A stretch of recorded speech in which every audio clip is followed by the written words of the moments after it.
Graça e paz, meus irmãos. Hoje, dia 20 de abril, nós queremos aqui trazer uma palavra para o teu coração.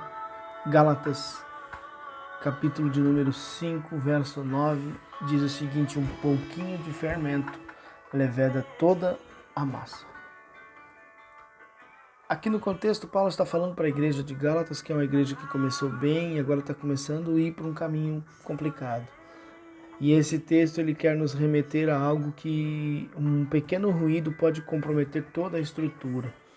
Uma pequena falha pode comprometer o todo. E isso falando a respeito da nossa vida espiritual. Às vezes a gente pensa, o cristão pensa, que a sua grande ruína vai ser quando uma grande tentação acontecer na sua vida. Que uma grande ruína vai acontecer, por exemplo, quando o diabo levar ele no pináculo do templo e lhe oferecer todos os reinos do mundo. Mas esquecemos que às vezes apenas o olhar ardis de Satanás pode nos conduzir a uma grande destruição. Geralmente nós temos um senso de proteção quando nós se fala em pecado um pouco maior, como o adultério, como o roubo, como a prostituição, como um pecado que pode aparecer ilustrativamente muito maior. Então a gente cuida mais, a gente vigia mais, esquecendo que existem pequenos delitos, pequenos pecados que o inimigo tem colocado às vezes para que nos deliciamos, para que nós embebamos dele, para que nós praticamos, e de tal forma o inimigo faça com que isso pareça pequeno, pareça insignificante, mas é aquilo que pode nos trazer uma grande ruína. Davi, antes de ser um homicida e um adúltero, ele foi alguém que teve um pensamento. Ele olhou, ele viu e ele desejou. A porta para a destruição, da sua vida, naquele exato momento, para sua vergonha, para passar o que passou, para causar uma grande confusão, foi apenas um olhar. Talvez poderia ter sido evitado se ele tivesse no lugar que era para estar.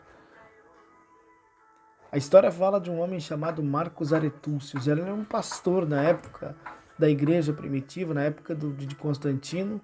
Então Juliano, o imperador, ele assume o império de Roma, e Marcos era um pastor. E agora Marcos tinha destruído um templo de um ídolo há tempo atrás e estava com uma comunidade, um povo ali, ensinando a palavra de Deus.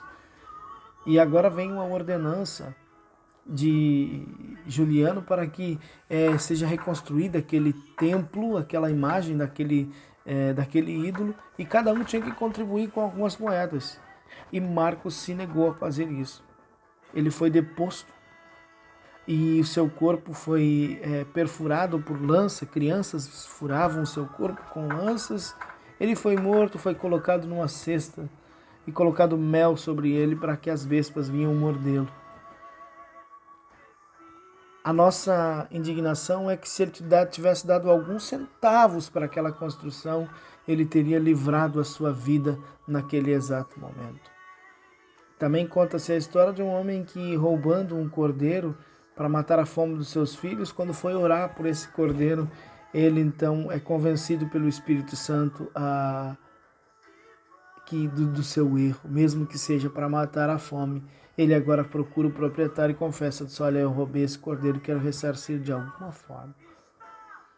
Tudo isso nos leva, meus irmãos, a um caminho, dizendo que a maior das nossas tentações não são as grandes coisas, mas são as pequenas coisas. É uma desviada de olhar hoje, é uma negligência na oração hoje, é uma frase mal falada hoje, é um posicionamento mal colocado hoje, é um desvio de rota, é uma pequena porção, de fermento, e essa massa vai ficar comprometida. Vigia, meu irmão. Deus tem prazer em nos abençoar, mas Ele nos chamou também para a santidade. E Ele quer que você seja íntegro na presença dEle. Deus quer a integridade da presença dEle. Que Deus abençoe a sua vida nesta manhã. Senhor Deus, Tu és poderoso, Tu és bondoso.